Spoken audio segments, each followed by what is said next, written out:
بسم اللہ الرحمن الرحیم۔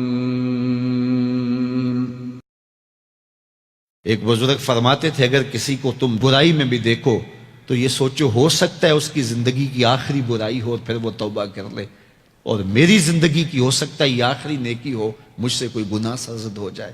کتنے لوگ ہیں جو مرتبہ کمال پہ پہنچے لڑک گئے، بڑے بڑے لوگ تھے لیکن انجام ٹھیک نہیں ہوا۔ بلعم بن باورا کی مثال ہمارے سامنے موجود ہے۔ بنی اسرائیل کا مستجاب الدعوات ولی تھا، اور جب ہاتھ پھیلا کے منہ پہ ہاتھ پھیرتا تو ہاتھ بعد میں منہ پہ جاتے، قبولیت پہلے ہو جاتی۔ لیکن اسی کے بارے میں قرآن نے کہا نا، مثلہ کمثل الکلب، اس کی مثال کتے کی مثال ہے۔ زبان لٹک گئی تھی، زمین چاٹتا تھا، چونکہ اس کے ہاتھ نبی کے خلاف اٹھ گئے تھے۔ اس نے سمجھا تھا میں مستجاب الدعوات ہو گیا ہوں، اب جو چاہوں جس کے بارے چاہوں بد دعا کر دوں، لیکن بد دعا اپنے حق میں نکل گئی، زبان لٹک گئی۔ اس لیے میاں صاحب بولے، پڑھنے اتے مان کرینا نہ آکھی میں پڑھیا، او جبار کہار صداوے متا روڑ دیوے دودھ کڑیا۔ تو اس لیے ہر وقت ڈرتے رہو۔ ابھی ملیکہ کہتے ہیں میں نے 30 اصحاب رسول سے ملاقات کی ہے، 30 اصحاب رسول سے، تو میں نے ہر شخص کو فکر مند پایا ہے۔ وہ کہتے تھے ہمارا انجام ٹھیک ہو جائے، انجام ٹھیک ہو جائے۔ حضرت سیدنا ابو بکر صدیق رضی اللہ تعالیٰ عنہ، جن کے بارے میں میرے رسول کی زبان سے لفظ نکلے، ابو بکر فی الجنہ، ابو بکر جنتی ہے۔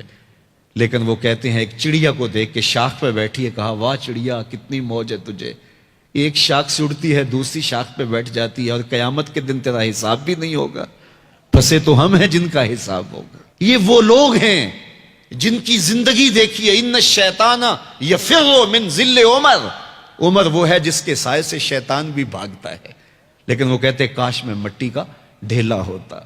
اللہ اکبر۔ حضرت عمر کہتے ہیں کہ اگر برابر سرابر بھی چھٹ گئے تو غنیمت جانیں گے، اگر برابر بھی چھٹ گئے تو پھر بھی غنیمت جانیں گے۔ یہ وہ لوگ ہیں جن کی زندگیاں تقوی سے عبارت تھی، اور اللہ کی خشیت جن کے سینوں کا نور تھا اور باطن کا سرور تھا۔ ہمارے بہت سارے معاملے اور بہت ساری خرابیوں کی جڑ یہ ہے کہ ہم نے اس دنیا کو اوڑھنا بچھونا بنا لیا۔ ایسے اس دنیا میں ہم زندگی گزار رہے ہیں جس طرح ہم نے اس دنیا سے کبھی جانا ہی نہ ہو۔ اس لیے دنیا کی بے رغبتی، دنیا کی بے رغبتی کا مطلب یہ نہیں ہے کہ ترک دنیا کیا جائے۔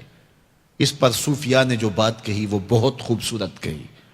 وہ کہتے ہیں کہ دنیا کے اندر ایسے رہو جس طرح کشتی پانی میں رہتی ہے، کہ کشتی پانی میں رہتی بھی ہے لیکن پانی کو اپنے اندر آنے بھی نہیں دیتی۔ تم دنیا میں رہو، دنیا تمہارے اندر نہ رہے۔ اگر تم دنیا میں رہو گے تو خیر ہے، اگر دنیا تمہارے اندر رہی تو پھر کچھ نہیں بچ پائے گا۔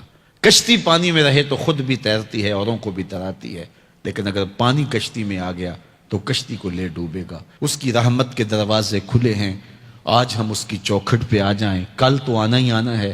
پھر جو کفن میں منہ چھپا چھپا کے آتے پھریں گے، کیا اچھا ہو کہ خود کھلے منہ سے اس کی رحمت کے دروازوں پہ آ جائیں۔ اس کی رحمتیں آواز دے رہی ہیں، یا ایھا الانسان، او بھاگنے والے انسان، او نسیان کے پتلے، او بھولے ہوئے، او بھٹکے ہوئے، راستہ چھوڑ کے جانے والے، مالک کی رحمت کی آغوش کو ترک کر دینے والے، آجا پلٹ کے، ما غرک بربک الکریم، آجا تیرا رب بڑا ہی کریم ہے۔ قبل اس سے وہ ماننے سے انکار کر دے، توبہ کا دروازہ بند ہو جائے، سورج مغرب سے طلوع ہو جائے، پھر بندہ ہاتھ کاٹے۔ کسی نے چیخ چیخ کے مجھے کہا تھا، کوئی رو رو کے ترلے منتیں کر کے مجھے کہتا تھا، میں اس کی بات کو نہ سنا، کاش کہ اس کی پکار کو سن لیا ہوتا، اس کی آواز پہ لبیک کہہ دیا ہوتا، اور میں اس کے ساتھ چل پڑتا، اور وہ مجھے انگلی تھام کر محمد عربی کی چوکھٹ پہ پہنچا دیتا، تو آج یہ رسوائیاں میرا مقدر نہ ہوتی۔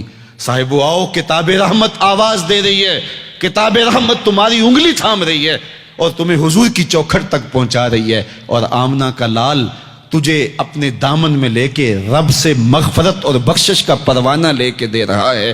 مجرم ہو تو منہ اشکوں سے دھوتے چلے آؤ، آؤ در تواب پہ روتے چلے آؤ، قرآن میں مذکور ہے بخشش کا طریقہ، سرکار کی دہلیز سے ہوتے چلے آؤ۔